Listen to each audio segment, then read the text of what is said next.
Honourable Madam, I rise to speak on the Health Securities and National Security Cess Bill 2025, not with statistic alone, but with the lived reality of Indian families. A mother in rural India still walks miles under the scorching sun of a simple vaccine. A daily wage worker still falls into debt for a hospital bed. Health is not an accounting entry, it is human dignity. Speaker Madam, healthcare in India is fundamentally delivered by the states, the PHCs, the CHCs, the district hospitals, emergency care. Federal balance is not decorative, it is engine of our healthcare system. And no national security structure can stand on a weakened foundation of fiscal federalism. This bill proposes a new cess on machines and processes used to manufacture pan masala and tobacco products. The intent may appear noble, but our duty as people's representative is to examine its very architecture. First, this cess is outside the divisible pool. States who run almost the entire public health machinery will receive nothing. Past cesses have remained unutilized, untransferred. Without a non-lapsable fund, independent audits, mandatory reporting, this bill risks becoming yet another opaque revenue system, although the finance minister did mention that this cess will be divided with states, but it is nowhere mentioned in the bill. Madam, this is not an exception, but has become a norm. Cesses now form around 14.8% of union taxes, which increased from 9.5%. Rupees 94,036 crore from the education cess, rupees 3.69 lakh crore from various other cesses has never been transferred to the designated funds, exposing systemic opacity and eroding federal trust. Additionally, the bill merges two important objectives, health and national security, into a single cess.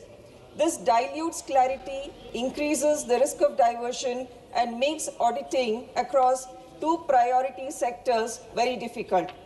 Instead of strengthening cooperative federalism, this bill creates a parallel stream outside the GST framework, exactly what the 14th and 15th Finance Commissions warned against when they urged raising states' share above 41%. Yet we see another levy that bypasses states entirely. Speaker Madam, let us confront the public health burden this cess claims to address. As per the National Academy of Medical Sciences 2025, India records around 130,000 new oral cancer cases every year, and tragically over 75,000 annual edits, which is among the highest in the world. A 2023 national study shows that patient spends on an average rupees 1 lakh out of pocket for oral cancer treatment, and 96% of families experience catastrophic health expenditure, meaning the illness destroys their financial stability. This is a real economic burden which India is facing. Therefore, if we levy a cess in the name of health security, let the bill clearly require that every rupee collected must be ring-fenced for cancer screening, early detection, NCD management, palliative care, and strengthening the state healthcare systems. Not a paisa should disappear into opaque accounts, like it's been happening. Second, the bill imposes heavy compliance burdens on small and medium manufacturers, liabilities up to rupees 25 lakh per month, and grants sweeping powers of search, seizure, and arrest. Regulation must not become intimidation. We must also acknowledge another reality. The tobacco ecosystem employs nearly 36 million people, farmers, BD rollers, small manufacturers, transporters, packers, and this reform cannot be built by pushing the poorest to the edge.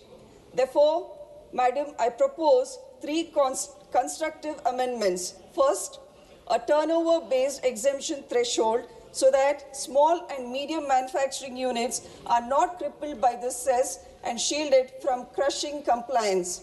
Second, a dedicated BD workers' livelihood transition and welfare fund offering skilling, microcredit, health protection, and pathways to alternative livelihoods.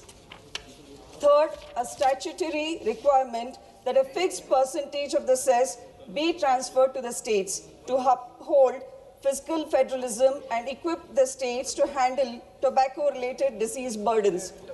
Speaker Madam, let us situate this in India's broader health context.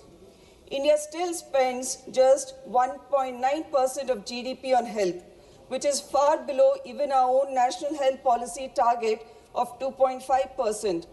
Supplementary grants every year show chronic under-budgeting.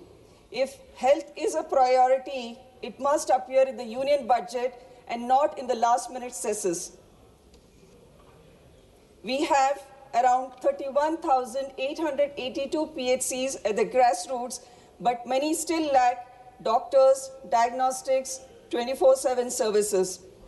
The ruling party mentions dash number of aims with a lot of pride, but in reality, we all know these aims are without specialists, mandatory health services, and long appointment waiting lists. Quantity without quality cannot deliver health security. A PHC without a doctor is a building. A CHC without diagnostics is just a signboard. This bill assumes higher taxation will curb addiction, but addiction cannot be fought with taxation alone. We need awareness campaigns, counseling, cessation clinics, and behavioral support. A cess cannot rebuild lives. A roadmap will definitely do, ma'am. Speaker Madam, India needs a genuine alternative, raise health expenditure to at least 3% of GDP in the union budget through transparent budgeting. Treat states as equal partners in health planning and implementation. Strengthen PHCs, CHCs, district hospital, and even the pride of our nation, AIIMS. Focus on quality services, not just numbers. Publish annual health security accountability statements. Launch a national cessation support mission for addiction treatment and behavioral change. Speaker Madam, this bill collects revenue from the people but withholds trust from the states, and without trust, no health system can endure. I would like to quote a line from Sri Rabindranath Tagore's work. Faith is a bird that feels the light and sings while the dawn is still dark.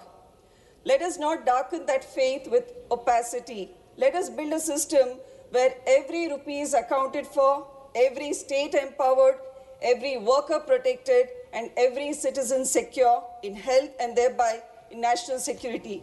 Lastly, Madam Finance Minister, I wish you keep in mind the health of economy, which is in dire straits as we speak. You propose to generate revenue for defense expenditure, which is becoming costlier because of rupee, which is in free fall. Thank you. Jai Hind. Shrimati Bharti Pardhi.